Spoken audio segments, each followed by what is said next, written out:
Thanksgiving was supposed to be peaceful, but my sister spent the entire dinner mocking my luck and bragging about her new director role. She laughed about firing employees to boost her bonus, unaware I own the parent company. The next morning, I froze her assets. This is where the story truly begins, and you won't want to miss what happens. Make sure you're subscribed to see it through to the end. We're always curious. Where in the world are you all watching from today? Let us know in the comments. The betrayal didn't start with a scream or a slap. It started with the quiet, distinct sound of a champagne flute being set down too hard on a granite coaster. I shouldn't have even been there. My body felt like it was made of lead, a lingering parting gift from a bout of walking pneumonia that had kept me bedridden for the better part of November. My doctor had told me to stay home, to rest, to avoid stress at all costs. But it was Thanksgiving. The guilt trips from my mother, Sophia, had started 3 days prior, subtle at first, and then escalating into full-blown emotional manipulation. It's just family, Claire. You can rest on the couch. Edward misses you. Chloe is finally coming home. So, against my better judgment and the screaming protests of my immune system, I went. I sat at the end of the mahogany dining table, my skin pale and clammy, a sheen of cold sweat on my forehead that I kept dabbing away with a napkin. I felt small. Physically, I had lost weight from the illness, my clothes hanging loosely off my frame, which only seemed to fuel the narrative my family had constructed about me. They didn't see a successful woman recovering from a severe illness. They saw Claire, the struggler, the drifter, the one who got lucky with investments but didn't have a real job. The air in the dining room was thick, not just with the scent of roasted turkey and sage stuffing, but with a palpable tension that radiated from the seat of honor. That was where my younger sister, Chloe, sat. She was glowing, radiant in a designer dress that cost more than my first car, holding court like a queen addressing her subjects. She hadn't asked me how I was feeling. Not once. She hadn't asked why I was drinking tea instead of wine. She had barely looked me in the eye since she swept through the front door an hour late. "It's just tragic, really," Chloe said, her voice dripping with that faux sympathy that cuts deeper than a knife. She looked down the table at me, swirling her wine. "I mean, look at you, Claire. You look exhausted. Is the consulting gig drying up? Is that why you look so run down?" "I have pneumonia, Chloe," I rasped, my voice weak. "I'm recovering." Right. Illness." She dismissed it with a wave of her manicured hand. "Stress lowers the immune system, you know, and financial instability is the #1 cause of stress. I read that in Forbes." Sophia, my mother, bustled in from the kitchen with a bowl of mashed potatoes. "Now, Chloe, be nice. Claire does her best. We all have different paths." "I'm just saying," Chloe continued, leaning forward, her eyes gleaming with malice. "It must be hard, watching me skyrocket while you just kind of float. But don't worry. This new position I landed, it's huge, director level. The salary alone is staggering. Maybe I can help you out with your rent this month." I gripped my tea mug so hard my knuckles turned white. She had no idea. None of them did. "I don't need your money, Chloe," I said, keeping my voice steady despite the trembling in my hands.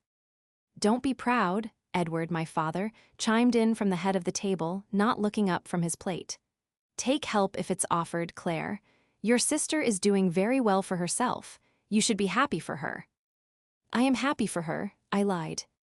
"You should be," Chloe smirked, "because I'm about to clean house. The company I just joined, total mess, but I'm going to fix it. I'm going to be ruthless."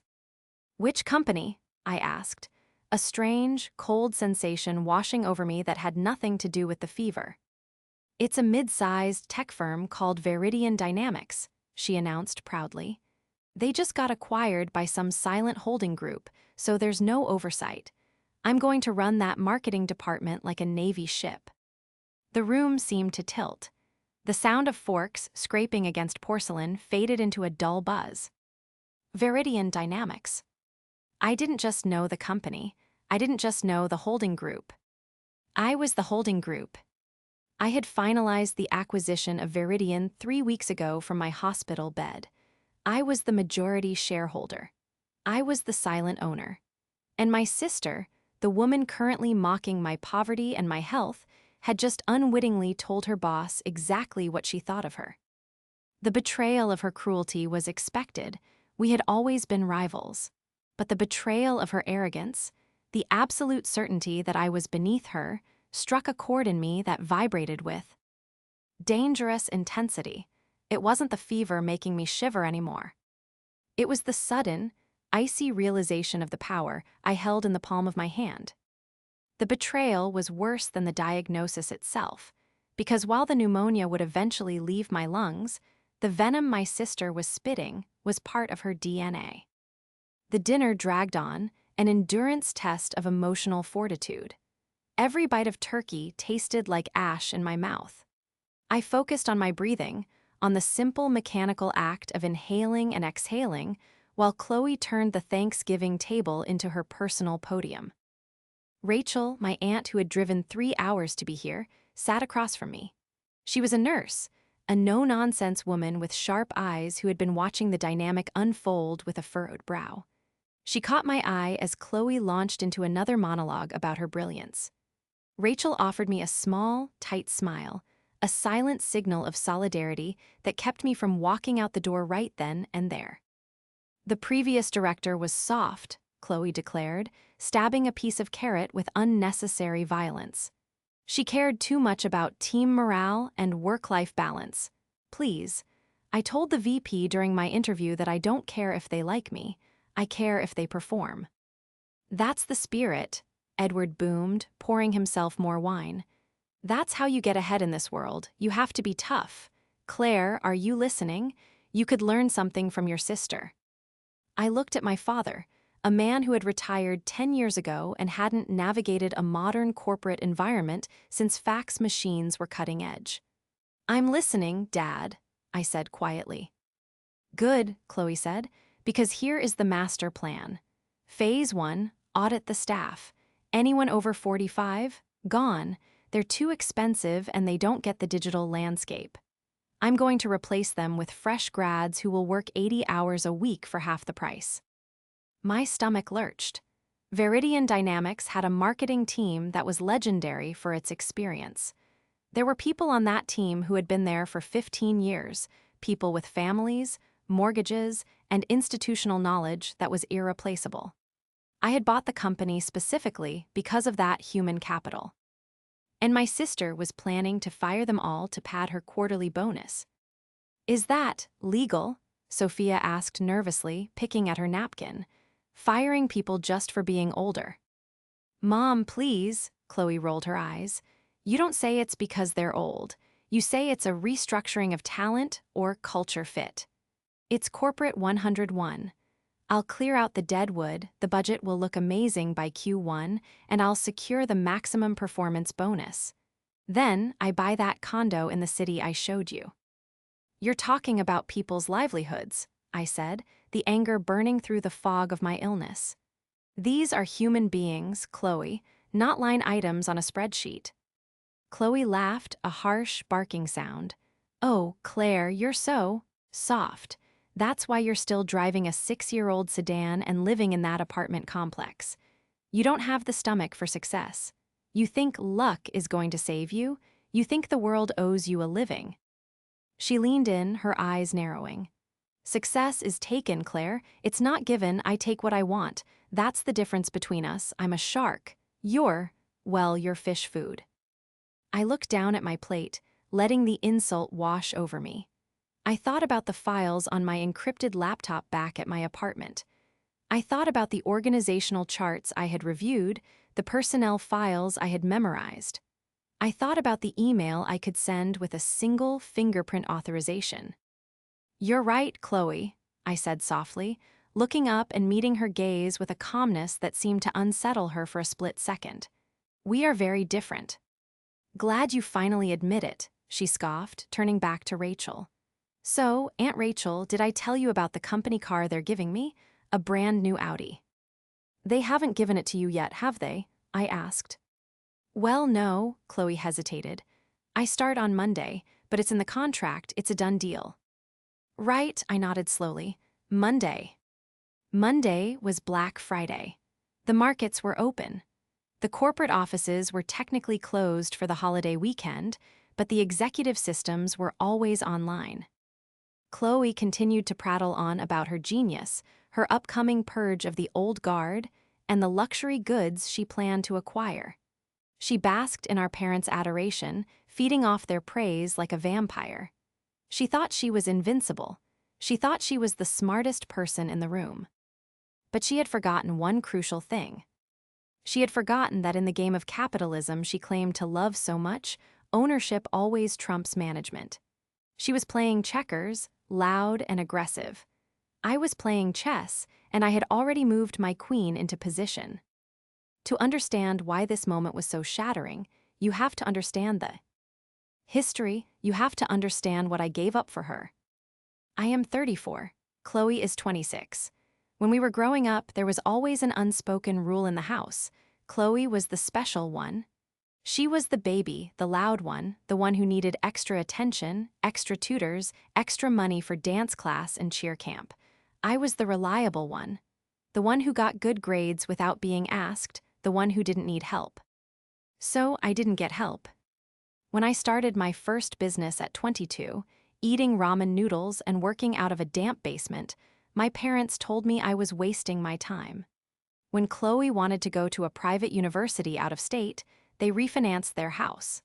When that wasn't enough, I, who had just started seeing my first real returns, stepped in. I paid for her tuition. I paid for her sorority dues. I paid for her study abroad trip to Italy. I did it anonymously, funneling the money through my parents because I knew they couldn't afford it and I didn't want to shame them. They told Chloe they found a way. They let her believe the money magically appeared. I created this monster. I watered the seeds of her entitlement with my own sweat and equity. And now, that monster was sitting across from me, wearing diamond earrings I had effectively paid for, planning to destroy the lives of honest workers I had sworn to protect. The antagonist of my life wasn't a stranger. It was the little sister whose hair I used to braid.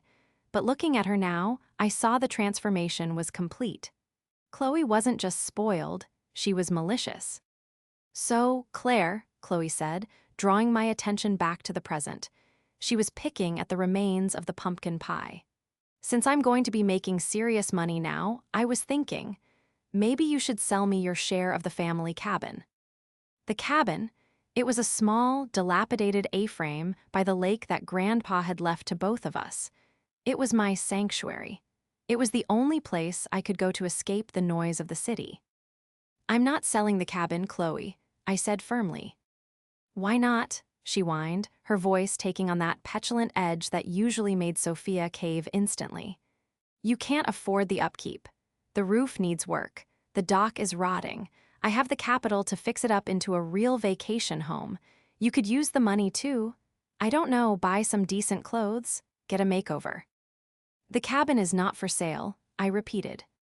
Mom, tell her, Chloe pouted. She's being selfish. She never uses it anyway. Claire, honey, Sophia started, her voice pleading. Your sister makes a good point. It would stay in the family. And you know money is tight for you right now.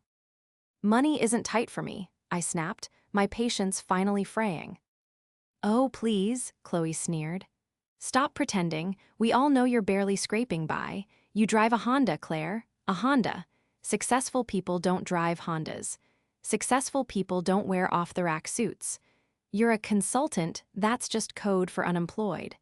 Just sell me the cabin so I can turn it into something actually impressive. She leaned back, crossing her arms, a smug look of triumph on her face. She looked at me not as a sister, but as an obstacle to be removed, a resource to be harvested. She was sleek, polished, and utterly hollow. She was a director of marketing who didn't understand the first thing about brand loyalty or human connection. She was a fraud wrapped in luxury packaging. You really think you're better than everyone, don't you? I asked quietly. I don't think, Chloe smiled, a predator showing teeth. I know. The market decides value, Claire, and right now, the market says I'm a director and you're a nobody. So, sign over the cabin, take the check, and be grateful I'm generous enough to offer you a bailout. I looked at Rachel. She had stopped eating. She was staring at Chloe with open disgust. Then she looked at me, and I saw a question in her eyes. Are you going to take this? I took a deep breath, feeling the rattle in my chest, but ignoring it. The fever was still there, but the fire in my belly was hotter. I'll think about it, I said. Don't think too long, Chloe warned, checking her reflection in her spoon. My offer expires when I start work on Monday. After that, the price goes down. Monday, I repeated. Right, Monday. I stood up, my legs shaky but holding. I'm going to head out. I need to rest. Leaving so soon, Chloe mocked. Couldn't handle the heat. Something like that, I said. Enjoy your victory lap, Chloe. Make sure you savor it. I walked out of the house into the cold November air. I didn't go home to sleep. I went home to work. If Chloe wanted to see how the market decided value, I was more than happy to give her a crash course in economics. I didn't sleep that night. The fever was still a low-grade hum in the background of my consciousness, but the adrenaline that had flooded my system at the dinner table was a far more potent stimulant.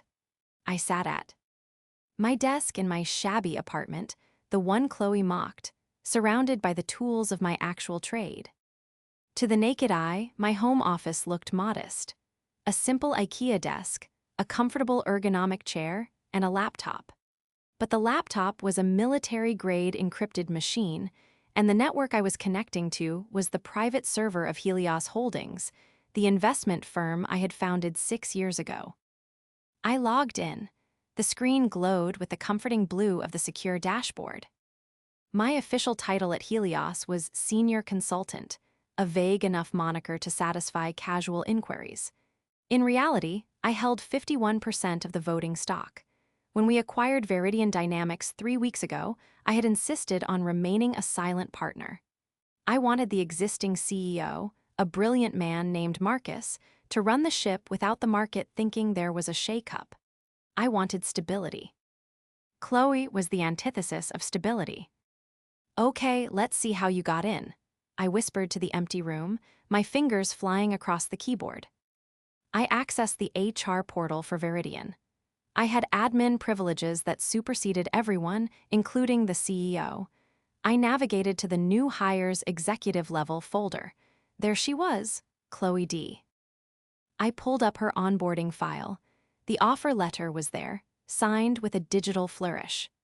The salary was indeed staggering, significantly higher than the industry standard for a director of marketing with her level of experience.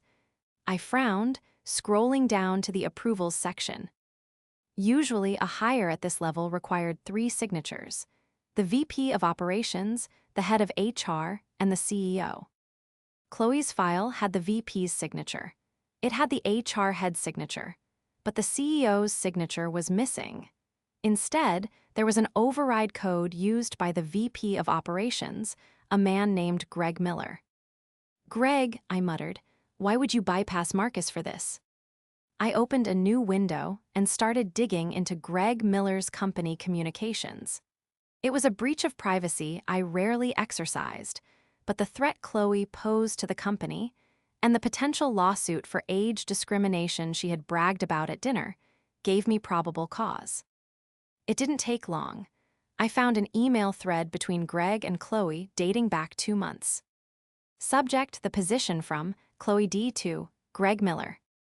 Greg, darling, I need this. The salary has to be at least redacted. I promise, once I'm in, I'll clean house. We can get rid of the old guard you hate so much. Just get me the offer. I'll make it worth your while. Remember that thing in Vegas? We don't want that getting out. I leaned back in my chair, the air leaving my lungs in a sharp hiss.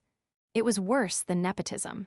It was blackmail, or at least a heavy implication of it. Chloe had leveraged a personal secret to force a VP to hire her at an inflated rate, bypassing the CEO with the specific intent of conducting an illegal purge of the staff. I picked up my phone. It was 3:00 a.m., but I knew who would be awake. I dialed my personal attorney, Sarah. She answered on the second ring. Claire, it's 3 in the morning. Are you okay? Is it the pneumonia? I'm fine, Sarah, or at least I will be. I need you to open a file. Priority 1. Okay, I heard the rustle of sheets and the click of a lamp. Who's the target?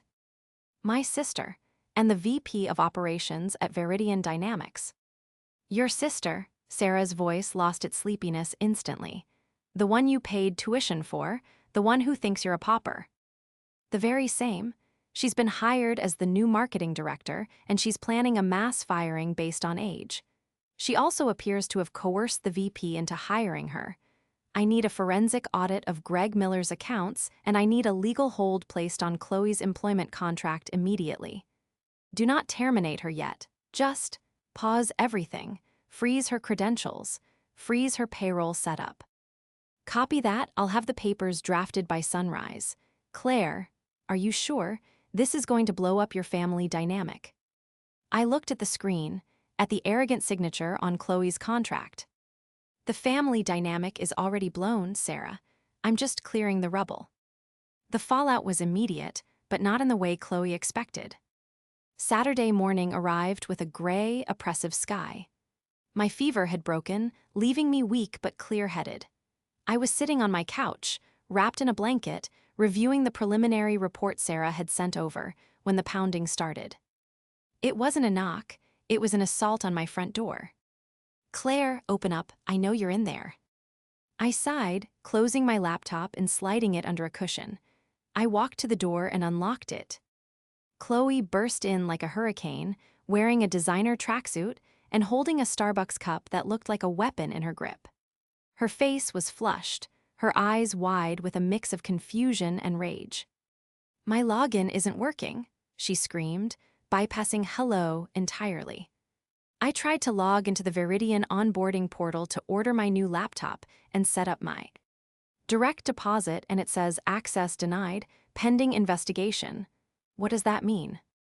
I walked to the kitchen and turned on the kettle.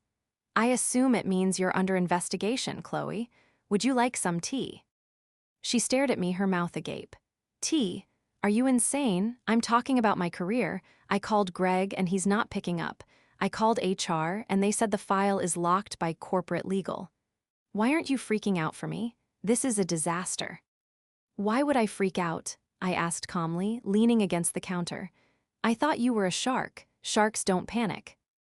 Don't mock me. She slammed her cup down on my small dining table, coffee splashing over the rim. This is a glitch. It has to be. I start Monday. I have a plan. I have people to fire. Right, I said. The people over 45. The dead wood. Exactly. I need to get in there and assert dominance immediately. If I can't log in, I look weak. She paced around my small living room, her eyes scanning my modest furniture with disdain. God, how do you live like this? It smells like old books and failure in here. Chloe, I said, my voice hardening. Did it ever occur to you that threatening to fire people based on their age is illegal? That maybe someone flagged your profile because you're a liability?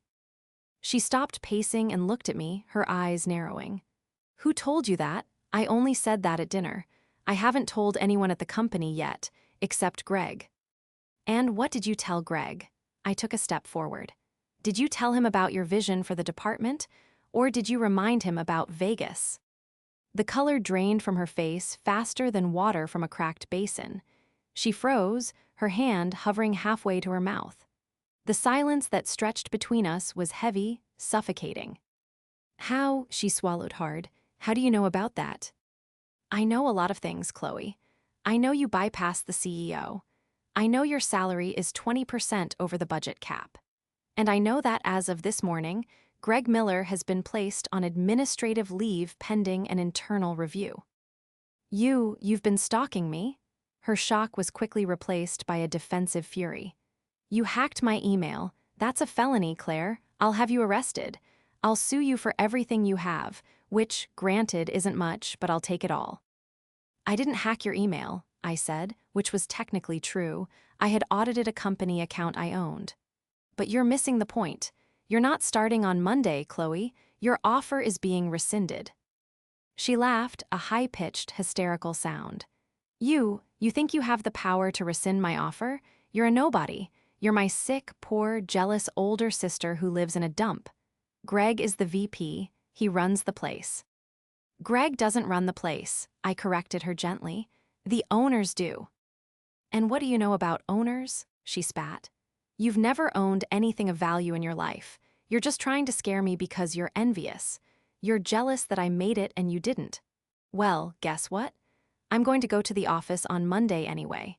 I'm going to walk right past security, march into my office, and if anyone tries to stop me, I'll sue the company for discrimination.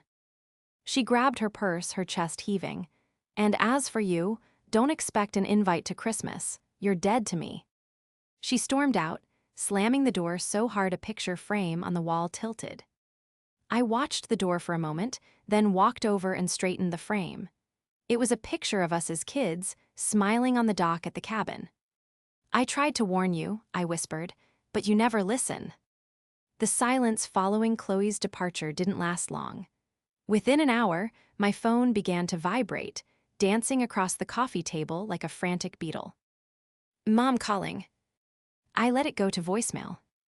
Mom calling. I let it go again. Dad calling. I picked up. My father rarely called unless the house was on fire. Claire, his voice was gruff, strained. Your mother is in hysterics. Chloe is here, she says.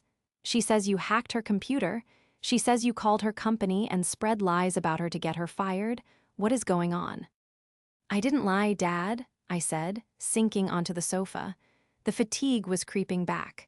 Chloe got that job through blackmail, and she was planning to break labor laws the second she walked in the door. I just ensured the company knew about it. It's not your business, he shouted, a sound so rare it made me flinch. Why couldn't you just let her have this? She finally found her footing. She finally got a break. And you, her own sister, you sabotage her because what? You're jealous. I am not jealous, I said, enunciating every word. I am protecting the company. What company? You don't work there, you're a consultant. This has nothing to do with you. It has everything to do with me, I almost shouted back, but I caught myself. I couldn't tell him yet, not over the phone. No.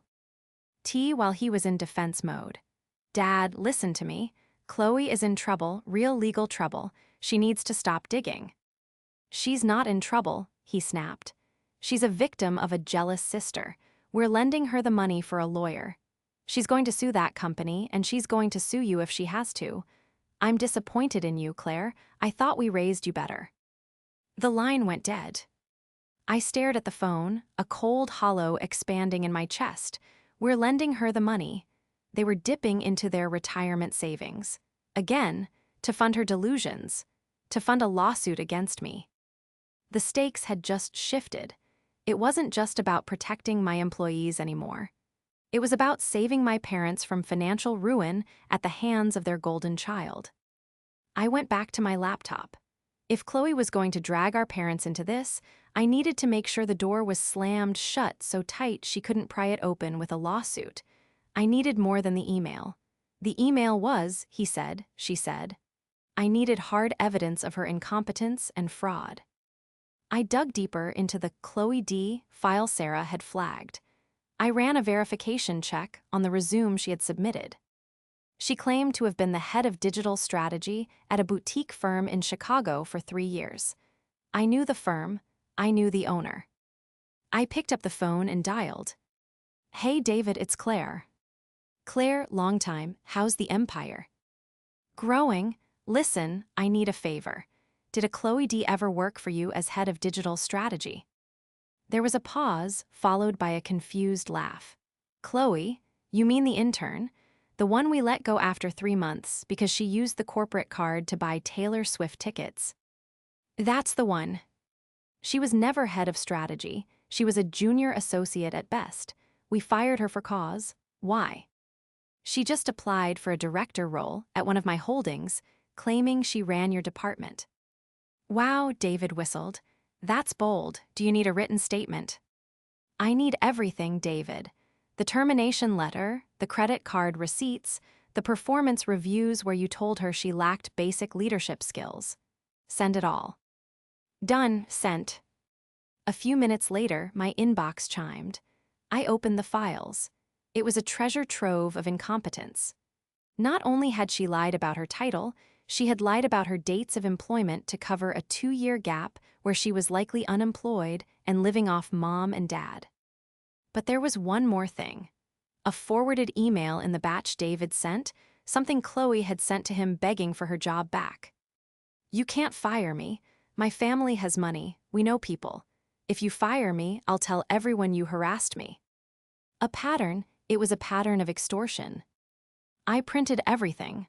The stack of paper was thick, heavy with the weight of her deceit. My phone buzzed again, a text from Chloe. Lawyer retained. Prepare to lose everything, you miserable witch. See you in court. I looked at the text, then at the stack of papers. She was right about one thing. We would be seeing each other, but not in court. I checked the calendar. Sunday.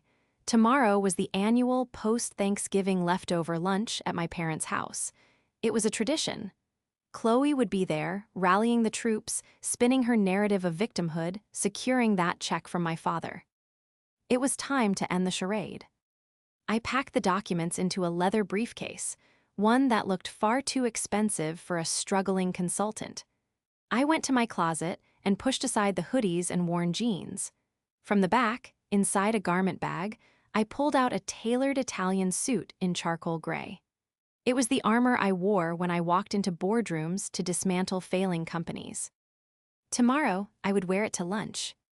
The Sunday lunch was a tradition as old as my memory. Turkey sandwiches on white bread, stale pie, and the unspoken requirement to pretend we were a happy, functional unit. But today, the air in my parents' living room was so thick with tension it felt like walking through water. I parked my car, my real car, a sleek black Porsche Panamera that I usually kept garaged on the other side of town, right in the driveway blocking Chloe's Audi rental. I stepped out, the gravel crunching under my heels. I wasn't wearing the baggy jeans and oversized sweater they were used to. I was wearing the charcoal Italian suit, a silk blouse, and the watch I had bought myself when Helios Holdings crossed its first $10 million in assets. I walked to the front door, briefcase in hand. I didn't knock. The scene inside was exactly as I had predicted. Sophia was in the kitchen making coffee. Edward was sitting at the dining table, his checkbook open, a pen hovering over the signature line. Chloe was sitting next to him, dabbing at dry eyes with a tissue, looking like the picture of victimized innocence. Aunt Rachel was there too, sitting in the corner armchair, arms crossed, looking skeptical. The conversation stopped the moment I stepped in. Oh, the archway. Claire, Sophia asked, coming out of the kitchen with a pot of coffee. She froze. Her eyes traveled from my heels to my suit to my face. What? What are you wearing? Is that a rental? Chloe scoffed, though her voice wavered slightly. She looked at the briefcase. Trying to look the part for your legal defense? It won't help. Daddy is writing the retainer check right now. Put the pen down, Dad, I said. My voice wasn't loud, but it had a timbre to it they had never heard before. It was the voice I used to close deals and fire incompetent CEOs. Edward looked up, startled. Claire, we're handling this. Your sister has been wronged. We need to support her. She hasn't been wronged, I said, walking to the table. I placed the briefcase down with a heavy thud. She's been caught. Caught doing what? Chloe snapped, standing up. Being ambitious, being better than you. You're just trying to sabotage me because you can't stand that I'm successful. Successful? I looked her in the eye. Chloe, you've been unemployed for 2 years. You were fired from your last job for credit card fraud. And you got this job at Veridian by blackmailing Greg Miller about an affair he had in Vegas. The room went deadly silent. The only sound was the ticking of the grandfather clock in the hall. That's a lie, Chloe stammered, her face turning a blotchy red. Mom, she's lying, she's crazy. Am I? I clicked the latches on the briefcase. They sprang open with a sharp sound. I pulled out the first document. This is the termination letter from your last employer in Chicago. It details the unauthorized purchase of concert tickets and personal travel on the company card. Would you like to read it, Dad? I slid the paper across the table. Edward stared at it, his hand trembling. He didn't pick it up, but he looked at the letterhead. He looked at the bold text that said termination for cause. And this, I pulled out a stack of emails, is the correspondence between you and Greg Miller. It's dated 2 months ago. You explicitly threatened to reveal his Vegas indiscretion to his wife if he doesn't hire you at 20% above the salary cap. Where did you get that? Chloe shrieked, lunging for the papers. That's private, that's illegal. I caught her wrist before she could touch the documents. My grip was iron. It's company property, Chloe, and as the owner of the company, I have the right to review it. She froze. She pulled her arm back, rubbing her wrist, looking at me with genuine confusion. Owner? What are you talking about? You don't own anything. I own Helios Holdings, I said, my voice calm, steady, and devastating. And Helios Holdings owns Viridian Dynamics. I bought it 3 weeks ago. I am the majority shareholder. I am the chair of the board. I am your boss. Sophia dropped the coffee pot. It didn't break, but it clattered loudly onto the counter, splashing hot liquid everywhere. Claire, what? I built my company 6 years ago, Mom, I said, not taking my eyes off Chloe. I didn't want to tell you because I wanted to make it on my own without this. I gestured to the checkbook. But I can't stand by and watch you bankrupt yourselves to fund Chloe's lies anymore. Chloe was shaking her head frantically. No, that's impossible. You're broke, you drive a Honda, you live in that dump. I live below my means so I can reinvest in my business, I corrected. And the dump is a strategic location near the fiber optic hub I need for my servers. But that's irrelevant. What is relevant is that, as of this morning, Greg Miller has been fired for gross misconduct, and your offer of employment has been formally rescinded.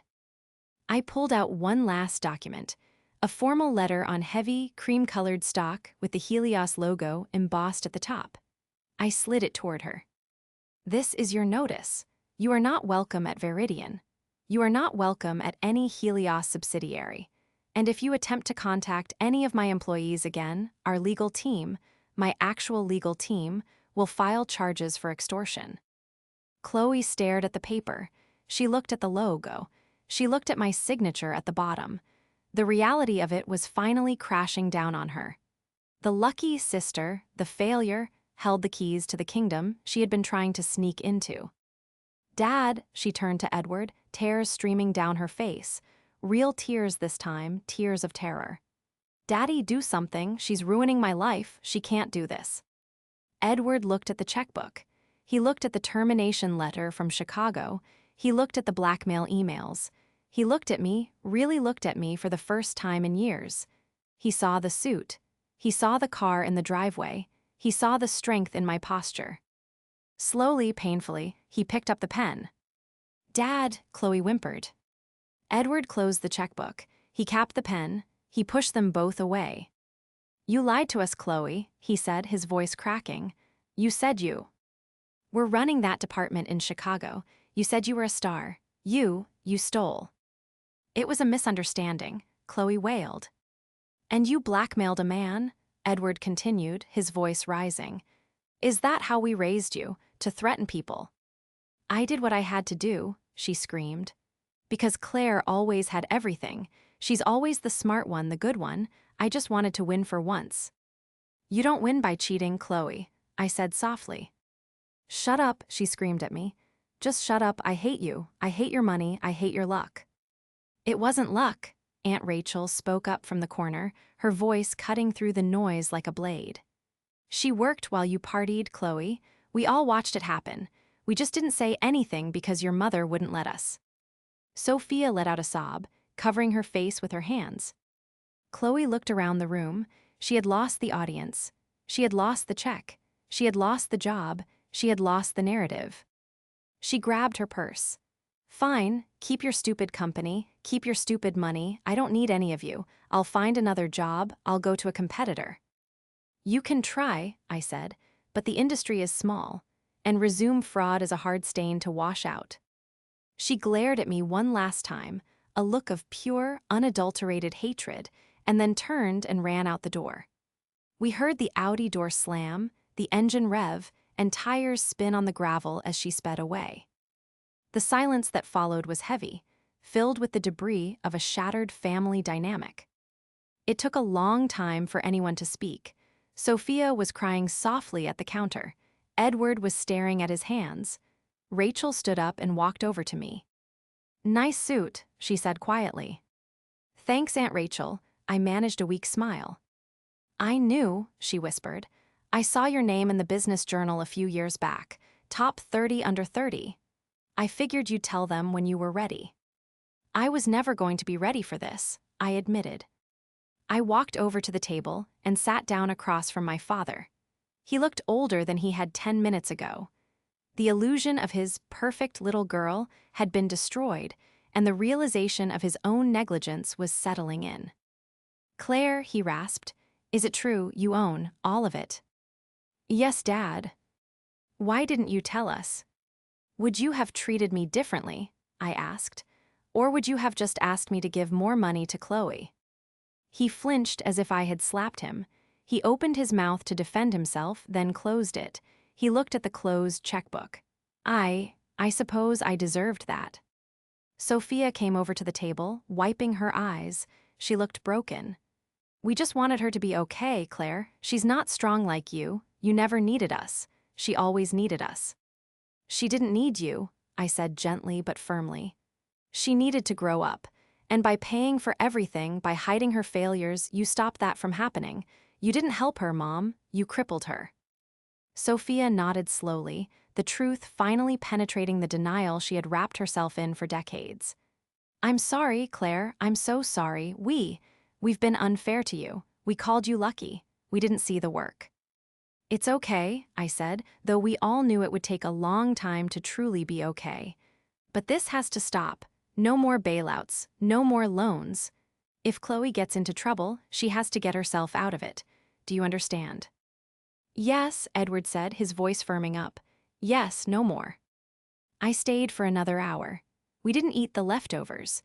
We drank coffee and talked, really talked, about my business, about my life, about things other than Chloe's latest drama. It was awkward, tentative, but real. When I finally left, the sun was beginning to set, casting long shadows across the driveway. I got into my car and sat there for a moment, the silence of the cabin wrapping around me. I felt drained, hollowed out, but also incredibly light. The secret was out. The weight I had been carrying, the need to hide my success to protect my sister's ego, was gone. I drove back to the city, but I didn't go to my apartment. I drove to the Helios office. I walked into the empty building, the lights humming overhead. I went to my office, the corner office I rarely used, and stood by the window looking out at the skyline. I pulled out my phone. I had a notification from our legal team. "Cease and desist delivered to Chloe D. Greg Miller has agreed to resign quietly in exchange for a neutral reference. The situation is contained." It was over. Chloe didn't disappear completely. She moved to a smaller city a few months later. From what Rachel tells me, she's working as a sales associate at a high-end boutique. It's an honest job. She has to show up on time. She has to be polite to customers. She has to pay her own rent. I hope, for her sake, she learns the value of it. As for me, I sold the shabby apartment. I bought a place closer to the water, somewhere with light and space. I stopped hiding. I started accepting invitatio. NS to speak on panels. I started driving my car to family events. The relationship with my parents is a work in progress. We're rebuilding, brick by brick, on a foundation of truth rather than enabling. It's not perfect, but it's honest. And the cabin, I didn't sell it. I hired a contractor to renovate it. I put on a new roof, fixed the dock, and installed a killer sound system. I go there on weekends now to sit by the water and listen to the wind in the trees. Sometimes I think about what Chloe said at that Thanksgiving dinner. That success is taken, not given. She was wrong. Success isn't taken. It's built. It's earned. And the only thing you truly own in this world is your integrity. That's not luck, that's just the truth.